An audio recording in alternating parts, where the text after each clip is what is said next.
কেউ বলেন যে ইমামের পিছনে সূরা ফাতিহা পড়া আবশ্যক, আবার কেউ বলেন যে হারাম। এই ব্যাপারে সঠিক মত কোনটি এবং ইমামের পিছনে মুক্তাদি সূরা ফাতিহার সাথে অন্য সূরা মেলাবে কিনা? একটা দরকারি প্রশ্ন ভাই। হুজুরদের এত মত, আপনাদের অবস্থা কেরাসি, ঠিক না? ঠিক একেবারে আপনাদের মনের মতো প্রশ্ন আসছে। এক এক হুজুর এক এক কথা বলে, আমরা যাবোটা কোথায়? এটিএন বাংলা হুজুরে এক ফতুয়া দেয়, চ্যানেল 9 হুজুরে আরেক ফতুয়া দেয়। কালকে সকাল 10:20 আমি বৈশাখী টিভিতে আমার লাইভ প্রশ্ন উত্তর আছে, টেলিফোন করবে পাবলিক, আমরা উত্তর দেব।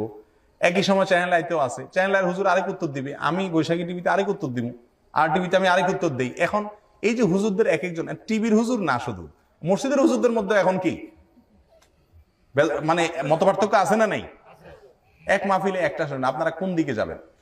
এই জন্য অনেকে রাগ করে বলে মৌলবীরা এত মত করে, এদের জ্বালায় দেশে থাকাই দায় হয়ে গেছে। এখন হুজুর এক একজন এক এক কথা বলে, দোয়াল্লিন না জোয়াল্লিন, কয় নামাজই পড়ি না। এরকম একটা কথা আছে না নাই সমাজে? আমি বলি এগুলা মরার পরে ছেঁচা ছিলেন, ছেঁচা, এই ছেঁচাটা একটু বেশি খাবে এগুলা। কেন বেশি খাবে জানেন? কারণ আপনাদেরকে যেমন জিজ্ঞাসা করি, তেল আমরা যেটা খাবারের তেল খাই না তরকারির সাথে, কোন তেলটা সবচেয়ে ভালো বলেন তো দেখি? রাঁধুনি, তীর, ফ্রেশ, আরো কি কি আছে না, বলেন কোনটা খাঁটি? হ্যাঁ, একজন বলে রূপচাঁদা, আরেকজন বলে ফ্রেশ। এটা জীবনে কোনোদিন একমত হওয়া সম্ভব? কিয়ামত পর্যন্ত কোনোদিন একমত হওয়া সম্ভব? সম্ভব না। কেন? কারণ যিনি বলতেছেন ফ্রেশ, উনি ফ্রেশ খাইয়া দেখছে ওনার পেটে বুটবাট ফুটপাট হয় না। যিনি রূপচাঁদা খাইছে উনি অনেকগুলা খাইয়া টাইয়া রূপচাঁদা এসে ঠেকছে না, ওনার কাছে ওইটা স্যুট হয়েছে, ভালো লাগছে, ঠিক না? ঠিক কোন তেলটা ভালো আপনারা কিন্তু, আচ্ছা কোন তেল কোম্পানি তার বোতলের গায়ে লেখে 99% পিওর? দেখছেন আজ পর্যন্ত এরকম কোন তেল? কি লেখে? 100% পিওর। একটা কোম্পানিও ভুলেও লেখে না যে আমারটাতে ভাই ভেজাল 1% আছে, কেউ লেখে? সবাই লেখে আমারটা 100%। এখন আপনারা কি বলেন যে আমি যাবো কই? রূপচাঁদা লাগবে আমারটা 100%, ফ্রেশ লাগবে আমারটা 100%, একজনকে আমারটা 100%, আমরা যাবো কিন্তু তেলই খাবো না। রাগ করে তেল খাওয়া ছেড়ে দিছি। এরকম কোন পাবলিক পাইছেন আজ পর্যন্ত? একজনও পাইছেন? তো কি করে?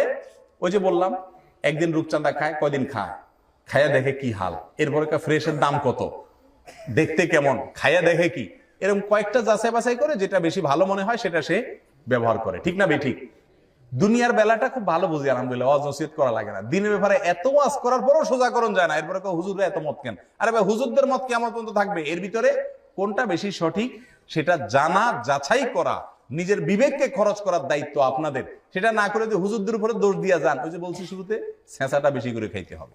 আল্লাহ তাআলা আমাদেরকে বুঝার তৌফিক দান করুন। এবার আসি মূল প্রশ্নের উত্তরে, ইমামের পিছনে সূরা ফাতিহা পড়া আবশ্যক কি না? এ বিষয়ে তিনটা মত আছে। আপনারা আমাদের সমাজে তিনটা মত প্রচলিত আছে। একটা মত হলো সর্বাবস্থায় ইমামের পিছনে সূরা ফাতিহা পড়তে হবে, কারণ লা সালাতা ইল্লা বিফাতিহাতিল কিতাব। আরেকটা মত হলো ইমামের পিছনে সূরা ফাতিহা পড়া লাগবে না, কারণ মান কানা ইমামুন ফাকরাতুল ইমামি লাহু কিরাআহ। দুইটা মত হলো। আরেকটা মত হলো ইমাম যদি জোরে জোরে কেরাত পড়েন তাহলে মুসল্লি শুনবেন, পড়বেন না। আর যদি ইমাম আস্তে আস্তে কেরাত পড়েন, যেমন যোহরের শেষের 2 রাকাত, আসরের 4 রাকাত, মাগরিবের শেষের 2 রাকাত, এশার শেষের 2 রাকাত, এই নামাজগুলোতে ইমাম যেহেতু আস্তে আস্তে পড়তেছে, মুসল্লিও মনে মনে পড়বেন। তাহলে কয়টা মত হলো? তিনটা মত হলো। এই তৃতীয় মতটা শামসুল হক ফরিদপুর রহমতুল্লাহ আলাইহি এই মতটাকে গ্রহণ করেছেন, আব্দুল্লাহ রাহিমাহুল্লাহ গ্রহণ করেছেন, অনেক উলামায়ে কেরাম গ্রহণ করেছেন। আমার কাছে এটা বেশি সতর্কতামূলক মনে হয়। কিন্তু উলামায়ে কেরামের এই তিন মতের প্রত্যেকটা মতের সপক্ষে উলামায়ে কেরামের গবেষণামূলক দলিল প্রমাণ আছে। এর কোনোটাকে তুড়ি মেরে উড়ে দেওয়া এটা মূর্খতা ছাড়া আর কিছু না। আজকাল যে সমস্যা দেখা দিছে যে ডিসকারেজ, আমি একটা পাইছি আর বাকি সব বাতিল করে দিলাম। যেখানে গবেষণার সুযোগ আছে, ইজতিহাদের অবকাশ আছে, উলামায়ে কেরামের দলিল আছে, আলোচনা আছে, গবেষণা আছে, সেখানে পর্যন্ত উড়াই দেওয়া হয়। এটা ভয়াবহ একটি বিষয়। হ্যাঁ, আপনার কাছে কোন একটা গবেষণা বেশি সঠিক মনে হয়েছে, আপনি কোন এক আলেমের অনুসরণ করতেছেন, করেন, আপনাকে নিষেধ করছে না। কিন্তু অন্য সবগুলাকে ভুল বলা এটা ভুল।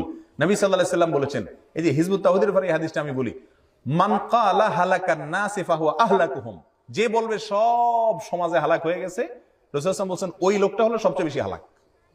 কথা কি বুঝতে পারছেন? এই জন্য হিজবুত তাওহীদ বলে যে দেশে কোনো ইসলাম নাই, যা আছে সব বেজাল, শুধু বেজাল খাঁটি হলাম আমরা। রাসূলুল্লাহ সাল্লাল্লাহু আলাইহি ওয়াসাল্লামের হাদিস অনুযায়ী সবচেয়ে বেজাল ওরাই। আল্লাহ তাআলা আমাদেরকে সঠিকটা বুঝার তৌফিক দান করুন।